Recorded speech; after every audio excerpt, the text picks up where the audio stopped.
বর্ষায় ধসের জেরে বন্ধ থাকা শিলিগুড়ি সিকিম ১০ নম্বর জাতীয় সড়ক খুলে গেল। উত্তরবঙ্গ ও সিকিমের পাহাড়ে অবিরাম বৃষ্টিতে ধসের কারণে ১০ নম্বর জাতীয় সড়কের বিভিন্ন জায়গায় রাস্তা পুরোপুরি নষ্ট হয়ে যায়। শিলিগুড়ি সিকিম ১০ নম্বর জাতীয় সড়ক সেলফিদারা, বিরিকদারা সহ বেশ কয়েক জায়গায় বিশাল ধসের ফলে জাতীয় সড়ক প্রবলভাবে ক্ষতিগ্রস্ত হয়। ধসের জেরে ১০ নম্বর জাতীয় সড়ক ক্ষতিগ্রস্ত হওয়ায় শিলিগুড়ি সিকিম, শিলিগুড়ি কালিম্পং যোগাযোগ বিচ্ছিন্ন হয়ে পড়ে। বিপর্যস্ত হয়ে পড়ে যোগাযোগ ব্যবস্থা ও পর্যটন। সামনেই দুর্গাপুজো, পুজোর বুকিংও শুরু হয়ে গিয়েছে, তাই পুজোর আগে জাতীয় সড়ক যাতে আর না বন্ধ হয়ে যায় সেটাই চাইছেন পর্যটন ব্যবসায়ীরা। এই বছর বর্ষায় এই জাতীয় সড়কে ধস নেমে যোগাযোগ বিচ্ছিন্ন হয়ে যায়, যার ফলে কয়েক পর্যটন ব্যবসায় কয়েক কোটি টাকার ক্ষতি হয়েছে বলে খবর পাওয়া গেছে।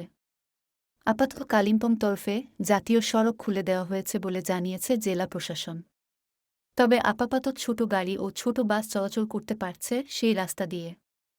জাতীয় সড়কে নানা জায়গায় কাজ চলছে।